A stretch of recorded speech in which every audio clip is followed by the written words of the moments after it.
Here we go. Philosophy 101. Going to talk about logic today, specifically how our press thinks. Now, let me mention this first. I, for some time, have said that the reason our politics is so divisive and ugly, and it's just wrong on so many levels and certainly ineffective, is because the press has become useless. They should be just providing us the facts, all the facts, on both sides of an issue or a particular candidate, but they don't.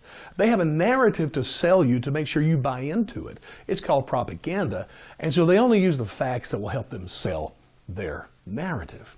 Latest example is Donald Trump. They want to tell you that he's the reason there's violence at his rally, even if there hasn't been much. Some guy throws a punch, it's Trump's fault. Here's the way it works.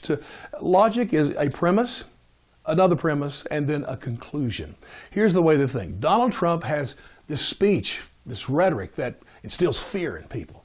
Point two, or the second premise, is because of that fear, people act out crazy ways. Conclusion, Donald Trump is to blame for their wrong behavior.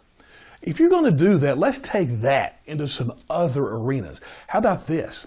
If you're going to have that kind of logic, you have to say Barack Obama is to blame for the mass shootings.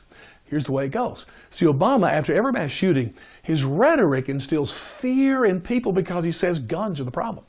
And so we have to have less guns, because more guns means, more violence, less guns, less violence, the typical liberal view, and that's true.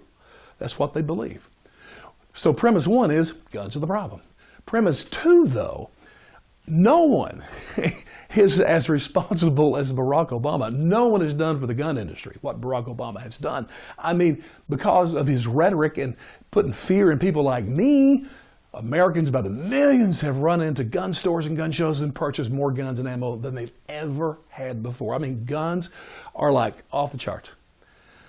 So, premise two is we have more guns than ever because of Barack Obama.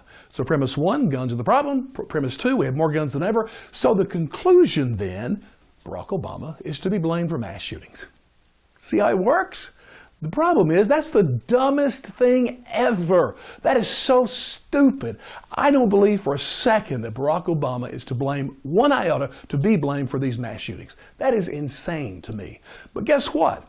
Same thing with Donald Trump being blamed for some guy that acts out of line or whatever, including a Bernie Sanders supporter. They want to blame Trump for all of that. It's funny because that one event, the guy jumped the fence and stormed the stage, and he was a Bernie Sanders supporter. So on the left, Trump is to be blamed, of course, for that. But of course, on the right, their narrative is, oh no, he was a Bernie Sanders supporter, so let's blame Bernie. Stupid. Listen, that guy is to be blamed. Doesn't matter what Trump says. It doesn't matter if he had a little bit of fear in his heart. Doesn't matter if what Trump said was even wrong. He is to be blamed for that act that he did. Trump supporter, cold-cocked the guy, that guy is to be blamed for his actions, not Donald Trump. And when a mass shooter shoots a whole bunch of kids in a school, that guy is to be blamed 100%. Not Barack Obama or some other narrative that someone may have. So please, I beg you, use something that's not ever found in the press as logic. Use it for yourself, though. It's called common sense. And I know it doesn't have much of a place in our politics today, but it will help you. Get the facts, and then if it makes sense, if the conclusion makes sense, seek no other sense.